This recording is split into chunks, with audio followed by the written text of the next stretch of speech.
Guardian TV invites celebrity Fadi Ogunro as our guest host. She interviews business and government dignitaries to discover what Nigeria really needs to change in order to move forward. Let's find out. Thank you so much, Makinde Araoye, for joining Guardian TV today. Thank you so much, Lina Sakura, for joining Guardian TV today. Thank you so much for joining Guardian TV and having a sit-down interview with us. Thank you. Thank you, Mr. Terawaya, for having us, Guardian TV. I've got the pleasure to be joined by the wonderful gentleman, Otumba Adeni Adebayo. Thank you so much for joining Guardian TV this evening, Mr. Saraki. Good day, Mr. Wale Adjun. Thank you so much for joining Guardian TV today. So, in your opinion, though, I want to know what are the key things that you believe need to change over the next 4 years in order for Nigeria to move forward, and not just economy, but also the mentality. No, I think you've hit the nail on the head, because definitely the APC, the All Progressives Congress, ran a campaign, and the president ran a campaign that was based on the economy, or rather jobs, based on security, and based on governance, anti-corruption. So those were the key pillars. But the real change that has occurred, I believe, and that's why I think that we'll soon see things getting better immediately, is that it is leadership. The key quality of honest leadership, determined, principled leadership that has integrity, leading by example. All these things is what President Muhammadu Buhari represents, and the rest is for us to do. And that's the great hope for this country, because all the other ingredients, all the other elements for a successful nation, for a thriving nation, for a huge economy where we excel, as it is now, we excel in the media, we excel in the arts, we excel in the film industry, we excel in creativity, even in the IT industry. What is missing when you have all the ingredients is that you have to have the skill and the determination and the environment in which all these things are put together to make the country excel. And I think this time around, I'm sure we'll get it right. Obviously, being into construction now, I want to know, do you think that there's, what industry would you advise people to invest in right now in Nigeria? If it is the right time, in your opinion, to invest, which sector would you advise people to invest in, and why? Well, going forward, anything that an average Nigerian lays his or her hands on is going to be the right thing to do. I think we've actually restarted the economy. It's not going to be business as usual. But if I'm going to encourage or advise anyone to invest into any sector, I would say power. The president, Muhammadu Buhari, I can call him General again, I'm sure you know that, right? Okay. So he actually promised that he's going to stabilize the power sector. I saw his speech earlier on today. Correct. So I think a lot of investors are actually going to be, they're going to venture into that sector, and I think that's somewhere that, a lot of concentration is going to be, and investments will be directed into. What leadership skills would he then need so that he can engage and so that the youth can relate to him and say, yes, we do want you as a leader? If you recall, during the election period, one of the smartest things that the president and his campaign team did was to engage some of the brightest young people in this country.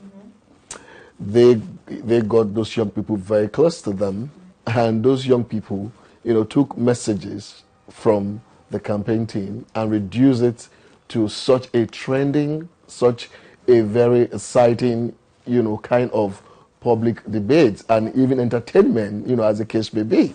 Now, I am sure that, those young people are still around, the president. And so in my own concept, young people come with a lot of vision, a lot of energy, a lot of dynamism and innovation.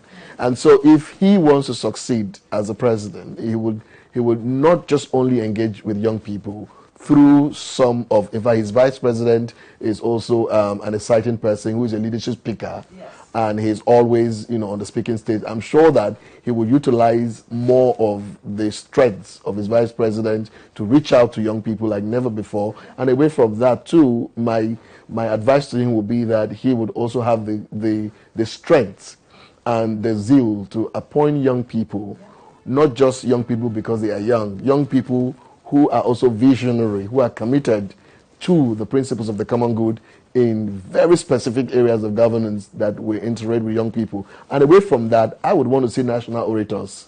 Yeah. National orators, like a new government comes in, there's a lot of optimism in the atmosphere. So what you like to do at this point in time is to look for young people who are already doing great things across the country and see how you can assemble those young people together and utilize those young people for the purposes of the administration, so that those young people can be the people that would begin to sell what you are about, help young people find their mission in life and their purposes. And at the end of the day, young people will find opportunities for life using those young people. So young people will be critical to this administration, and I think that his advisors during the campaign, advise him correctly to engage with young people, and I hope that continues. Mr. Paul Trustful, thank you so much for joining Guardian TV and having a sit-down interview with us. Thank you. Bit of a difficult man to pin down, but thank you for giving us your time. Ah, well. Mr. Paul Trustful is the editor for the Forbes Emerging Markets magazine. At least in the African and emerging markets, you're well versed. So in your opinion, what do you think are the key things that need to change in Nigeria for us to move forward? A couple of things. Nigeria is the powerhouse, without any doubt. So whatever happens, you're still going to be the powerhouse of the continent. Definitely. I mean, when people talk money, it's here. Nigeria. Yeah, it's not happening in South Africa. I mean, South Africa got all the infrastructure, got everything organized. And tourism. Correct. But when you talk real cash, this is the place to be. Okay. A lot of things, a few things. Infrastructure, it's going to be very important. If you want to get people, if you want to get goods from A to B, you need good roads, you need good airports, you need good ports.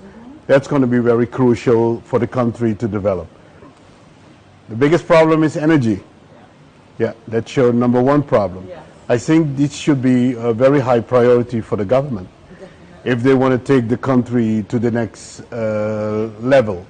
And another thing is oil. Yeah. I don't think your country should. I feel so sad that the people who were encouraging President Jonathan to do a lot of the things he was doing, they were damaging to the economy and to the citizenry of this country, are the same people who were saying, oh, he was a bad man, he was this, he was that, and those things. So it's sad.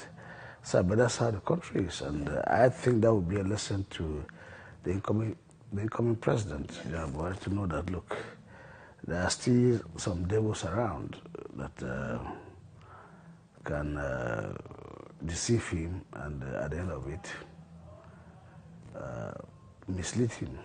Yeah. Okay, you've got power, and the second is corruption. Is it corruption, or should we say mentality?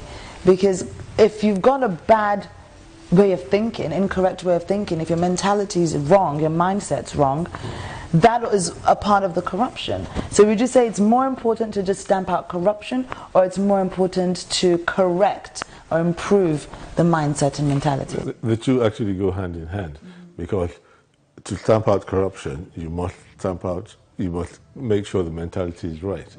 And I do believe we do have the mentality, because I do believe people really do not want to be corrupt. Yeah. But people feel as if they're cheating themselves if they are not corrupt, because everyone else is. Yeah. So there's that problem. And you said something about from the top down. Yes, the leadership and the discipline. Right. One thing that you will have in General Buhari, well, President Buhari, is you will have a president who is not corrupt and who will frown at corruption. And I believe that will give us the trickle-down effect that we need to enable us to get rid of corruption. Thank you so much for joining Guardian TV this evening, Mr. Saraki. So let's get straight to it. Being a former Minister of Defense, you can maybe shed some light on give us like a 3-step process to improving the security in Nigeria. What would you now expect this new administration to do? It is all about intelligence. President Muhammad Buhari made a very compelling presence of speech today. Yes. Very powerful, very compelling, very, very idiomatic too. Like, I belong to nobody. Nobody asked me and all that. I mean, I'm not quoting him verbatim, but that's the whole essence. That was the Intelligence is poor. It's something we must really invest wisely and immensely. There is Joint Intelligence Board, which has a composition of NSA, National Security Advisor, Chief of Defense Staff, Chairman EFCC, DG Customs, Controller General Immigration, Controller General Customs. All those people are all members of Joint Intelligence Board. Under President Jonathan, I can't remember when they met and how they've been doing. President Muhammadu Buhari should be able to activate this. They should not be seen to be passive. Yeah. And that's one major area. So, President Muhammadu Buhari, I believe strongly, he will have commitment to his conviction. And so, President Buhari, when you're watching this, those are the 3 key areas that will really need a concentration. 4 areas: poverty alleviation, which is inclusive of youth employment and all that. Power, security. Yeah, definitely. I think you've nailed it on that. Yes, power, security, and without all that, I don't see anywhere we're going to have to witness growth and prosperity. Nigerians are having high expectation of him, and they must live up to it. We need to pray for him for wisdom. Yes, and good health. Yeah. Definitely. Well, thank you so much for your time, and please don't be a stranger to Guardian TV. We always look forward to having you on our seats. You're welcome. Thank you. You're welcome.